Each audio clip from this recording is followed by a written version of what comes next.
अध्यक्ष पूर्व प्रदेश राष्ट्रीय उपाध्यक्ष आदरणीय विनय कटियार जी, विधायक रामचंद्र यादव जी,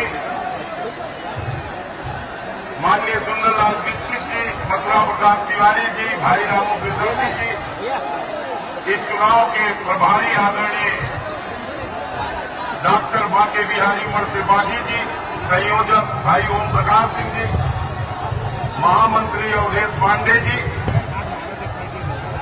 यहां पर उपस्थित फैजाबाद लोकसभा के सभी पूज्य संतगण, सभी सम्मानित बुजुर्गों, नौजवान मित्रों, माताओं एवं बहनों, प्रिय बच्चों, आज भावी प्रधानमंत्री माननीय नरेंद्र मोदी जी का आगमन अयोध्या के मर्यादा पुरुषोत्तम भगवान राम की धरती पर हम पूज्य संतजन, सभी सम्मानित बुजुर्गों, माताओं एवं बहनों, नौजवान साथियों,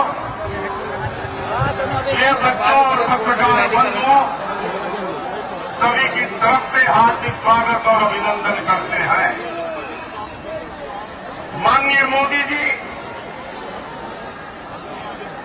लोकसभा क्षेत्र में घूमने के बाद, वैसे तो हमको 6 साल पहले से ही एहसास था, हमने बड़े बड़े अपने राष्ट्रीय नेतृत्व से भी कहा था 2014 माननीय नरेंद्र मोदी जी का है, लेकिन जो झुग्गी झोपड़ी में रहने वाले इंसानों, गरीबों की आंखों में आपके प्रति प्यार देखा है, ललक देखा है, जो विश्वास देखा है, उनके मन में यह भाव है कि माननीय नरेंद्र मोदी जी इस देश के प्रधानमंत्री होंगे तो हमारी यह जो टूटी फूटी झोपड़ी है, जो हमको आधा पेट भोजन मिलता है, जो खेती किसानी की समस्याएं हैं, जो व्यापारियों की समस्याएं हैं, जो नौजवानों के रोजगार की समस्याएं हैं, उस सब का समाधान माननीय नरेंद्र मोदी जी के प्रधानमंत्री बनने के बाद होगा। अयोध्या की जनता की भी आंखों में हमने देखा है, उनको यह विश्वास है कि अयोध्या का विकास और मर्यादा पुरुषोत्तम भगवान राम की जन्मस्थली पर भक्त राम का मंदिर का निर्माण भी प्रधानमंत्री बनने के बाद होगा। आप सबकी तरफ से मोदी जी का हार्दिक स्वागत अभिनंदन करते हुए अपनी बात समाप्त करते हैं। भारत माता की। हमें गांव पुरुष इस पहाड़ आए को सुनने के लिए आप बड़ी देर से प्रतीक्षा कर रहे थे, वो घड़ी अब आ गई है, वो घड़ी अब आ गई है।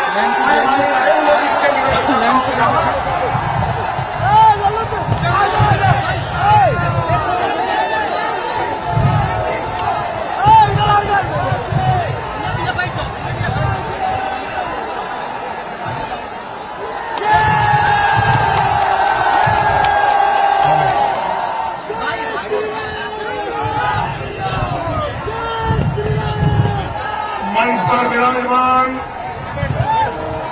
भारतीय जनता पार्टी के वरिष्ठ नेता, मेरे परम मित्र श्री विनय कटियार जी,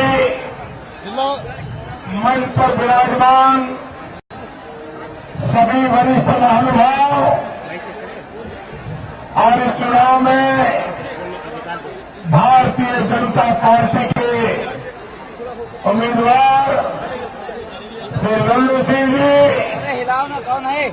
और विशाल संख्या में पधारे हुए भारत के भाग्य विधाता मेरे भाई और बहनों,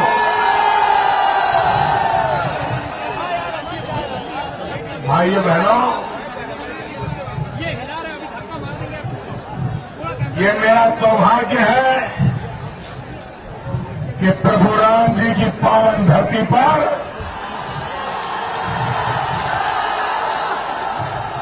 यहां की पवित्र मिट्टी को मेरे माथे पर चढ़ाने का सौभाग्य मिला। जब लोग महात्मा गांधी को पूछा करते थे कि राज कैसा होना चाहिए, लोगों का कल्याण कैसा होना चाहिए, सरकार ने लोगों के लिए काम कैसा करना चाहिए, तो महात्मा गांधी एक शब्द में समझा देते थे कि अगर कल्याण राज की कल्पना करनी है तो राम राज्य होना चाहिए, जहां कोई दुखी न हो, जहां धोबी को भी न्याय मिलता हो, ऐसा कल्याण राज्य, ये महात्मा गांधी कहा करते थे। भाइयों बहनों, जिस देश में सबके कल्याण की कल्पना की गई हो, जिस देश में सर्वजन हिताय सर्वजन सिखाय, यही यहां का मंत्र रहा हो, उस देश को वोट बैंक की राजनीति ने तबाह कर दिया, बर्बाद कर दिया।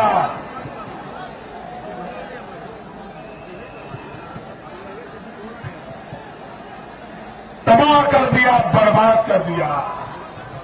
भाइयों बहनों, देश को तोड़ने वाली राजनीति ने 60 साल बर्बाद कर दिए। देश को जोड़ने वाली राजनीति चाहिए, भाई से भाई को जोड़े, बिरादरी को बिरादरी से जोड़े, संप्रदायों को जोड़े, और हम भारत मां के 125 करोड़ संतान मिलजुल करके भारत मां का भला करे, ये हमारा सपना होना चाहिए। लेकिन भाइयों बहनों, एक कुर्सी का रोग पूरे देश को बांट गया है, बर्बाद कर गया है। भाइयों बहनों, कांग्रेस पार्टी इसके लिए सबसे पहली गुनहगार है।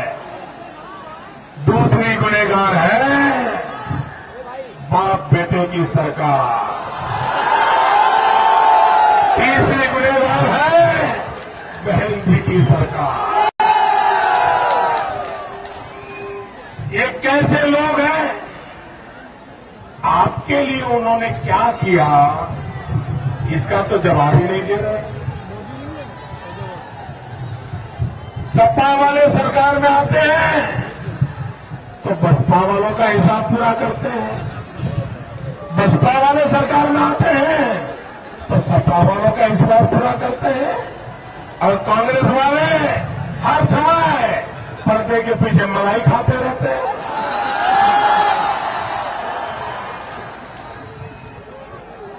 भाइयों बहनों, ये सपा हो, बसपा हो, कांग्रेस हो, अपने अपने हिसाब बाद में करना, पहले जनता को तो हिसाब दो। ये सरकार में जो लोग बैठे हैं, उन्होंने जनता को हिसाब देना चाहिए कि नहीं देना चाहिए? पाई पाई का हिसाब देना चाहिए कि नहीं देना चाहिए? पल पल का हिसाब देना चाहिए कि नहीं देना चाहिए? देते हैं भाई, देते हैं। आप मुझे बताइए, ये कांग्रेस पार्टी ने अपने चुनाव घोषणा पत्र में कहा था, 2009 में कहा था, और ये उनका घोषणा पत्र नहीं है, ये तो इनका धोखा पत्र है, धोखा पत्र। धोखा करना, धोखे की राजनीति करना, धोखा पत्र निकालना, धोखे ही धोखे करते रहना, यही इनका कारोबार है। भाइयों बहनों, ये मां बेटे की सरकार ने 2009 में वादा किया था कि अगर दिल्ली में उनकी सरकार बनेगी तो 10 करोड़ नौजवानों को रोजगार मिलेगा। सुन रहे हो भाइयों, मैं क्या कह रहा हूं? कितने लोगों को रोजगार का वादा किया था? 10 करोड़। कितने? मैं जरा भगवान राम जी जहां सच के सिवाय कुछ बोला नहीं जाता है, जाए जाए अरु वचन न जाई, ये धोखेबाजों ने क्या किया? ये धोखेबाजों ने क्या किया? वचन दिया था 10 करोड़ को रोजगार देंगे। यहां कोई है जिसको मां बेटे की सरकार ने रोजगार दिया हो? कोई है जिसको सरकार दिल्ली ने रोजगार दिया हो? आपके गांव में कोई है? आपके परिवार में है? आपकी बिरादरी में है? ये वचन भंग किया कि नहीं किया? क्या राम जी की भूमि में वचन भंग को माफ किया जाता है? राम जी की परंपरा में वचन को तोड़ा जाता है? अरे भाइयों बहनों, जब अटल बिहारी वाजपेयी की सरकार थी, जब अटल बिहारी वाजपेयी की सरकार थी, 6 साल सरकार रही, 6 साल में 6.5 करोड़ नौजवानों को रोजगार मिला। और ये मां बेटे की सरकार 10 साल से बैठी है। 10 साल से 10 साल में सिर्फ 1.5 करोड़ लोगों को रोजगार दिया। ये आपके साथ धोखा है कि नहीं है? आपसे वादा तोड़ा कि नहीं तोड़ा? वचन भंग किया कि नहीं किया? जिन्होंने वादा तोड़ा उनसे नाता तोड़ोगे? नाता तोड़ोगे? भाई बहनों, ये सपा, ये बसपा, ये कांग्रेस, ये अलग अलग है क्या? आप क्या मानते हैं? ये अलग अलग है क्या? जब मुझे जवाब दो, अलग अलग है क्या? एक ही चट्टे पट्टे के लोग हैं ना। कि दिल्ली की सरकार को कौन बचाता है भाई? ये मां बेटे की सरकार को कौन बचाता है? मुझे बताइए, कौन बचाता है? बहन जी को सीबीआई से कौन बचाता है? नेताजी को सीबीआई से कौन बचाता है? तुम मेरी संभालो, मैं तुम्हारी संभालूंगा, दोनों मिलकर गाड़ी चलाएंगे। भाइयों बहनों, ये लखनऊ में कुश्ती करते हैं, ये लखनऊ में कुश्ती का नाटक करते हैं, दिल्ली में जाकर के दोस्ती करते हैं। भाइयों बहनों, ये दिल्ली में सपा, बसपा, कांग्रेस एक ही थाली में खाते हैं और मैडम परोसती है।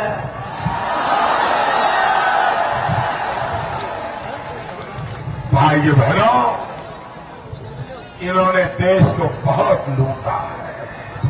आप मुझे बताइए, आप मानते हैं? भाइयों बहनों, मुझे जवाब दीजिए, क्या आप मानते हैं कि भ्रष्टाचार ने देश को बर्बाद किया है? आप चाहते हैं भ्रष्टाचार जाना चाहिए? क्या ये सपा वाले भ्रष्टाचार हटा सकते हैं? ये बहन जी भ्रष्टाचार हटा सकती है? ये मां बेटे की सरकार भ्रष्टाचार हटा सकती है? आप भगवान राम की भूमि में बैठे हो, जो बोलोगे सच बोलोगे? पक्का? जो बोलोगे सच बोलोगे? पक्का? कोई झूठ नहीं बोलेगा ना? आपके दिल से जो आवाज निकलेगी वही बोलोगे ना? पक्का सच बोलोगे ना? आप मुझे बताइए, देश में भ्रष्टाचार कौन खत्म कर सकता है? आप बताइए, देश में जो भ्रष्टाचार कौन खत्म कर सकता है?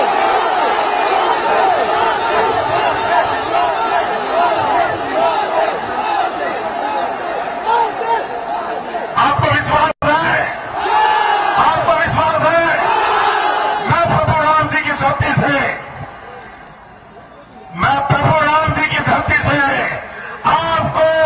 आपको विश्वास दिलाता हूं, मैं जिंदगी भर भ्रष्टाचार के खिलाफ लड़ता रहूंगा।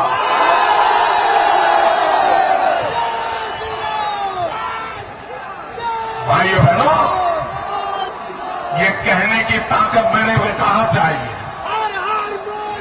ये कहने की ताकत मेरे में कहां से आई है? भाइयों बहनों, मैं गरीब मां का बेटा हूं।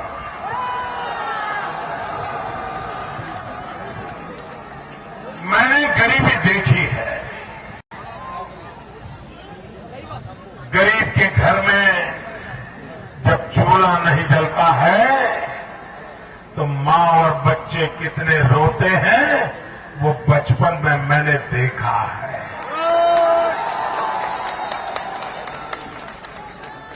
और इसलिए भाइयों बहनों, ये जो लोग देश को लूटते हैं ना, मैं सो नहीं सकता हूं भाइयों, सो नहीं सकता।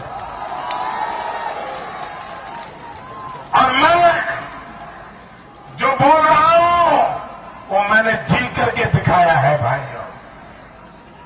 मैं गुजरात में चौथी बार मुख्यमंत्री बना हूं, चौथी बार। और गुजरात सुखी राज्यों में से एक है। लेकिन मेरी मां अभी जब वोट डालने गई थी, 95 की एज है उसकी, किराए के ऑटो रिक्शा में गई थी। ये जीवन जीना, ये हमारे संस्कार है।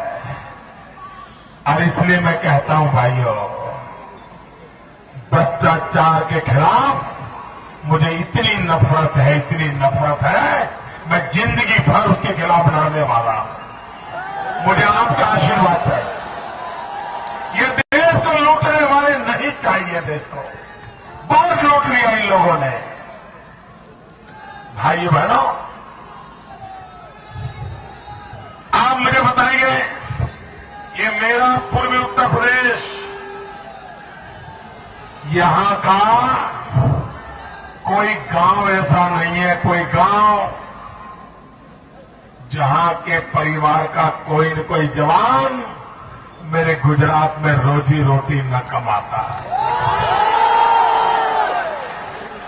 आप मुझे बताइए, आपके रिश्तेदार जो गुजरात में रहते हैं, कभी शिकायत की है? कभी उनको तकलीफ होने दी है? जी भर की जिंदगी जीते हैं कि नहीं जीते हैं? आप भी कभी उनको मिलने के लिए आते हो तो वहां रहने का मन करता है कि नहीं करता है? अगर गुजरात आगे बढ़ सकता है तो मेरा उत्तर प्रदेश क्यों नहीं बढ़ सकता है? भाइयों बहनों, आप मुझे बताइए, इतनी सारी पुलिस है, उसको इतना पगार दिया जाता है, इतने पैसों का खर्च किया जाता है, फिर आप लोगों को बंदूक क्यों रखनी पड़ती है? आपको बंदूक के लाइसेंस क्यों लेने पड़ते हैं? मुझे कोई बताए भाई, मैं हैरान हूं। मां बीमार है, वो दवाई नहीं लाता है, पिताजी बीमार है, ऑपरेशन नहीं कराता है, लेकिन बंदूक खरीद ले जाता है। क्यों भाई? ये क्या हाल करके रखा है? बच्चों को पढ़ने के लिए फी नहीं देता, लेकिन बंदूक लेके आता है। क्यों? उसको असलामती लगती है, सुरक्षा नहीं लगती है, डर लगता है। क्या भाइयों बहनों, ये भय का साम्राज्य समाप्त होना चाहिए कि नहीं होना चाहिए? ये बंदूक पिस्तौल का कारोबार खत्म होना चाहिए कि नहीं होना चाहिए? मैं ये बाप बेटे की सरकार को पूछना चाहता हूं, ये सामान्य मांगने को सुरक्षा दो, ये गुंडागिर्दी बंद करो। आए दिन भाइयों बहनों, एक साल में 5,000 लोगों की हत्या हो गई। कहां जाएगा गरीब आदमी? कहां जाएगा निर्दोष आदमी? कौन बचाएगा उसको?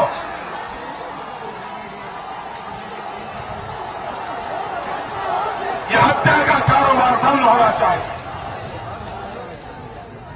सामान्य मानवी सुख चैन की जिंदगी जीना चाहिए।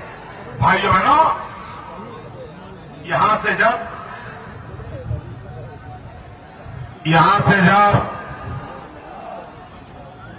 कोई नौजवान, कोई बेटी गुजरात आने को निकलती है,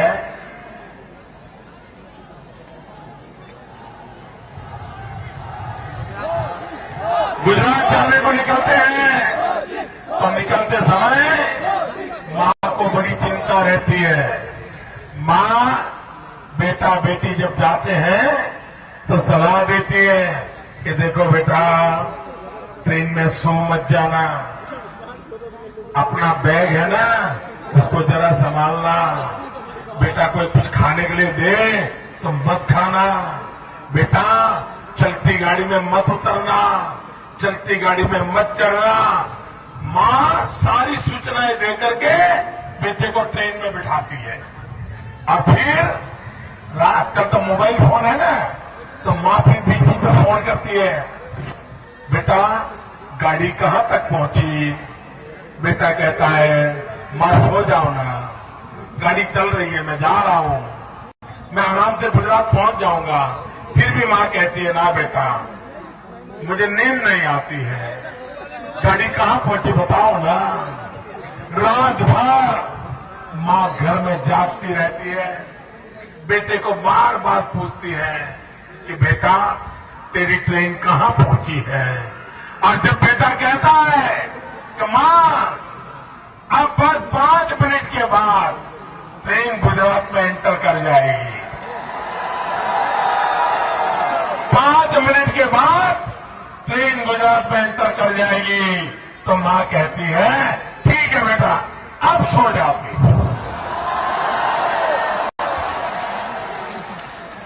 बेटा आप गाड़ी गुजरात में चली गई ना, बस अब चिंता नहीं, तुम भी सो जाओ, मैं भी सो जाती हो, स्टेशन आए तो उतर जाना। उत्तर प्रदेश में रहने वाली मां को गुजरात सुनते ही भरोसा हो जाता है, भरोसा। मां बेटा गुजरात में है तो सुख चैन की नींद ले सकती है।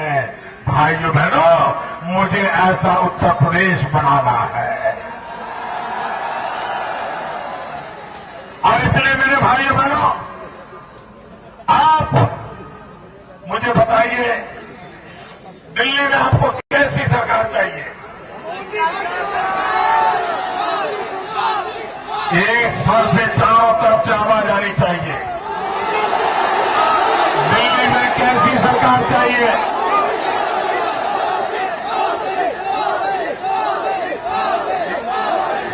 दिल्ली में कैसी सरकार चाहिए?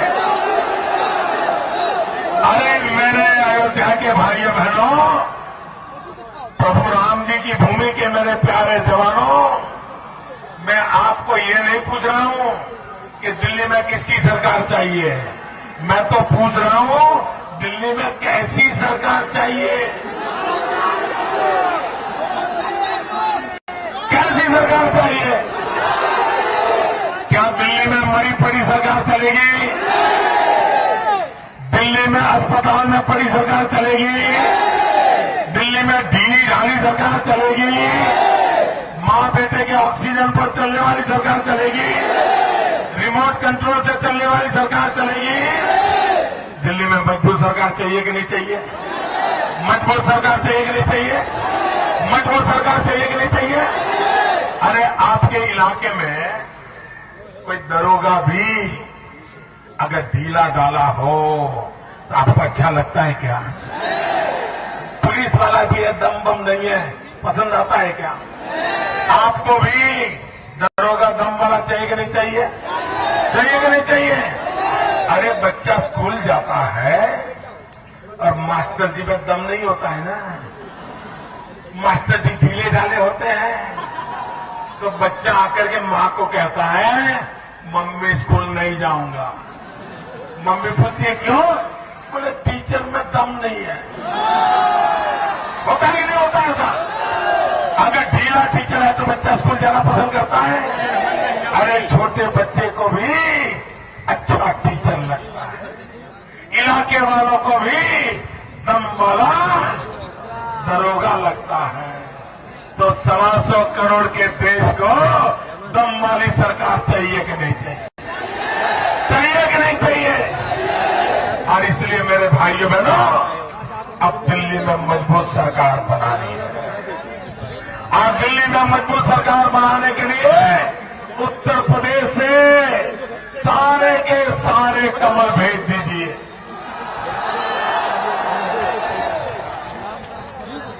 ये प्रभु राम जी की धरती से भी कमल भेज दीजिए।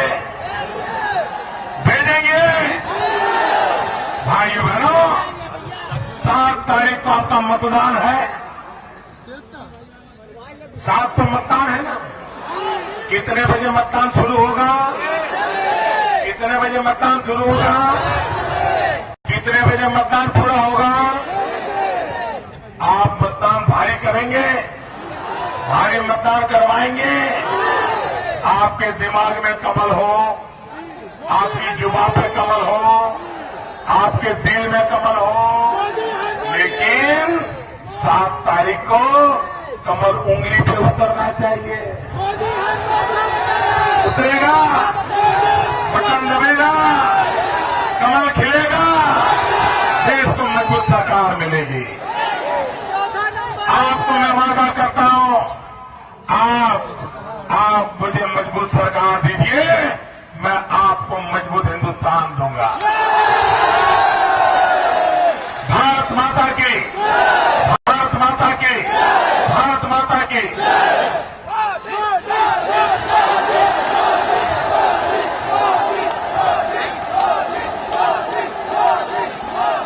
बहुत धन्यवाद माननीय मोदी जी, सबका आभारी है। आपने इस भारी जनसभा को संबोधित किया, मार्गदर्शन किया। आपके ने वादा जो कराया है उसका यहाँ की जनता पूरा करेगी। बहुत बहुत धन्यवाद। अध्यक्ष जी के अनुमति से सभा के सभापति की घोषणा की जाती है। जय हिंद, जय भारत।